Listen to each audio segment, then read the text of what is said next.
Zealand. He's called the knock-on and he's called the full-time whistle.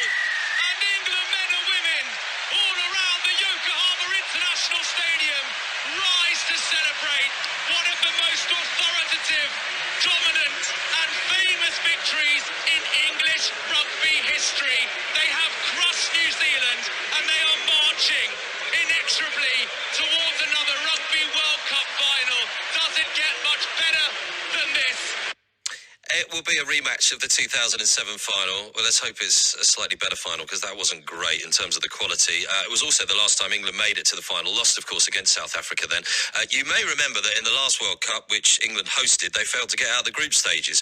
But how much does England's performance affect participation? People getting involved at a grassroots level. It's something we often talk about with different sports after the Olympics and such like. Mark Carter is the commercial director of Stafford Rugby Club. Hello, Mark.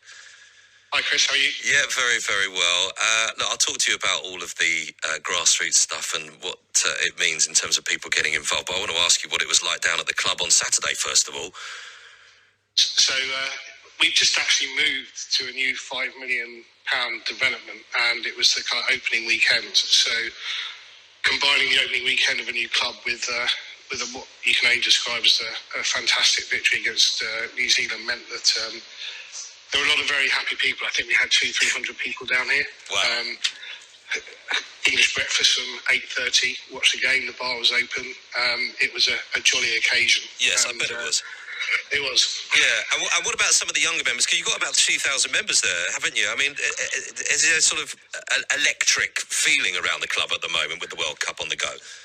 It is. I think we do have around that number of members. We're very fortunate that we have a junior section which has, I think, at the moment about 450 members from the age of 6 upwards. We run 4 girls teams, the Stafford Roses, and we also have a mixed ability rugby team. So it's an exciting time, I think, and certainly after that victory against New Zealand, there you can tell there's a big buzz around the club, and I think also some increased interest in playing the game. I mean, we had some people come down this weekend looking to start playing and get involved with the junior side. Right. So yeah, that's all very positive. And do you see peaks and troughs based on the success or failures of the national side? Very clear ones or not?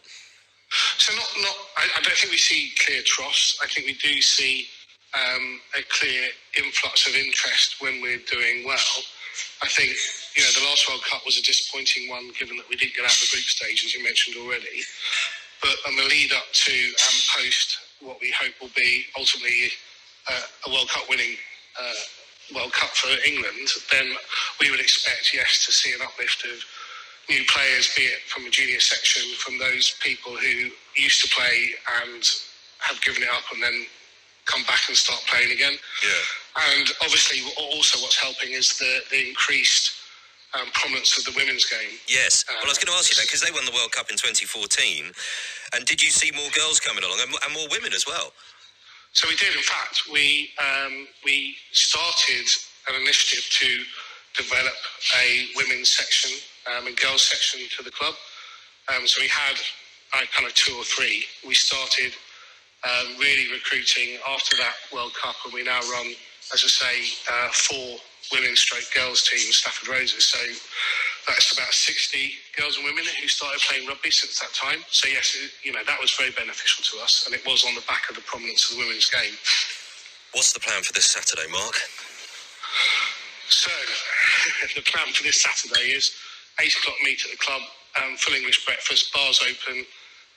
We've got clearly a lot of members coming down. We've got capacity for about 300 people to watch the game on various different TV sets. We've also put across social media invites out to the local community to come down and see and feel what it's like to be involved in kind of a historic moment, and hopefully as you say, a better final than the one we had in 2007, which was a bit dull and involved a lot of kicking. Yes, it did. And, England have got to avoid getting drawn into that, I suppose, haven't they? If you've got black pudding on the fry-up, Mark, then I might start looking at prices for Manchester to Stafford, you know? It's only a 5-minute walk from the train station, so we'll get the black pudding on your mind. Right, jolly good, excellent. How much do you wish you were out there? Did that even come into your thinking? It did, and I think, to be fair, given that we've just done this transition from our old club to a new club, and everyone's been fairly consumed with that, and I think had that not been the case, I think several of us would have tried to get over there. 2 or 3 members of the club have gone over, kind of last minute, to try and get a ticket and watch the final. But they'll be in Japan. You have to put your hats off to Japan, given kind of the dreadful things that happen there, and still to put on what is a hugely successful and entertaining World Cup. Yeah, they've made an amazing effort, haven't they? And it really looks like that country's totally fallen in love with the game as well, which is obviously the plan from the beginning, isn't it? Have a great Saturday, Mark, and more power to you with the new setup there as well. So thanks very much for talking to us. Mark Carter, who's the commercial director of Stafford Rugby Club. Well, what if you did want to go over?